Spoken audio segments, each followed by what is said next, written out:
Assalamualaikum warahmatullahi wabarakatuh.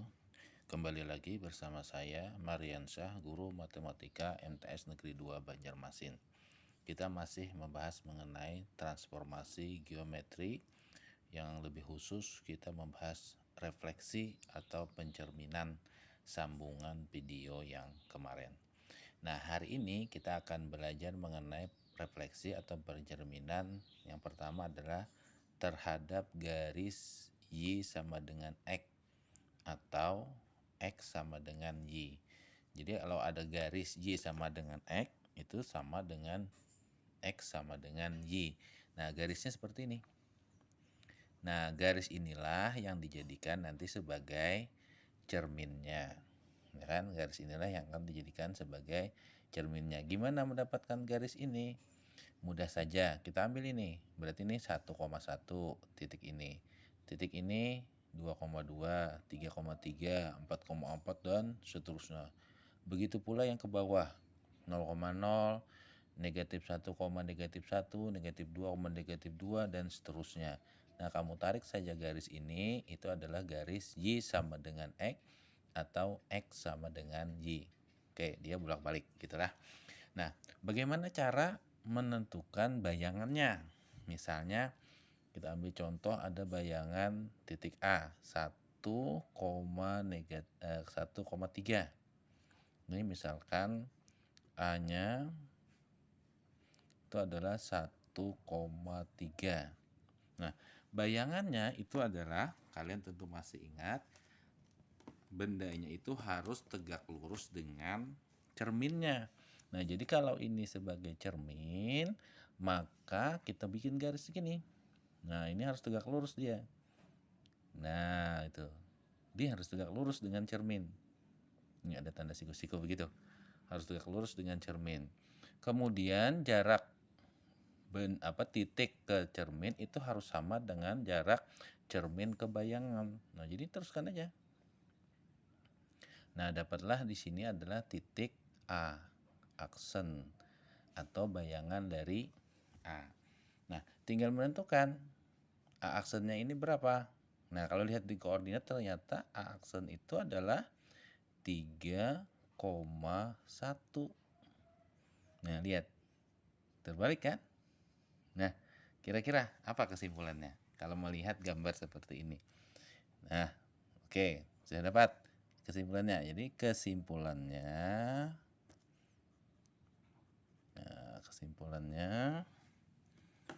kalau ada titik A misalnya atau pura-puranya ada titik A, itu adalah X, Y dicerminkan terhadap garis Y sama dengan X atau X sama dengan Y, maka bayangan A atau A aksen itu adalah dibalik posisinya. Y, X. Nah, tadi asalnya 1,3 menjadi 3,1. Dibalik saja. Tidak merubah tanda positif dan negatifnya. Oke, itu yang kalau pencerminannya adalah garis Y sama dengan X atau X sama dengan Y. Kemudian yang bagian D, pencerminan terhadap garis Y sama dengan negatif X atau X sama dengan negatif Y. Jadi ini sama saja dia.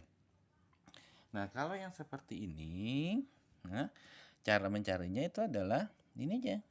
Min 1,1, min 2,2. Jadi kebalikan dari yang tadi. Kalau ini ke kanan miringnya, sedangkan ini adalah ke kiri. Nah, kita ambil contoh. Contohnya misalnya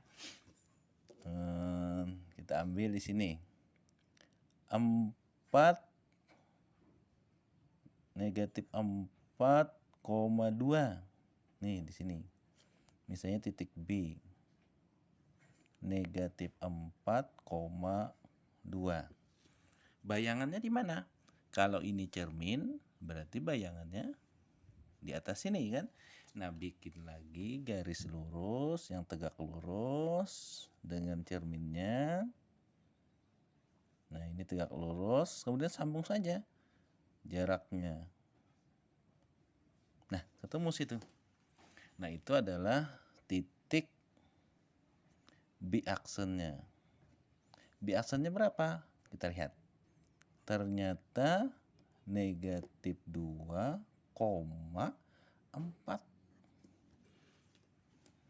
Coba lihat. Negatif 2,4. Ternyata dibalik ya kan? Nah, kesimpulan yang akan kita ambil adalah kesimpulannya berarti gimana itu? Bisa melihat. Jadi, kalau ada titik B itu adalah X, Y dicerminkan terhadap garis Y sama dengan min X atau X sama dengan min Y, apa hasilnya? Maka hasilnya adalah B-aksen itu adalah, kalian lihat situ apa? Ayo bisa lihat. Berarti apa? Berarti dibalik dulu. Min Y, min X. Ya kan? Nah, itu. Jadi seperti ini tadi, kalau ini dibalik saja, kalau ini dibalik tapi dua-duanya ditambah dengan negatif.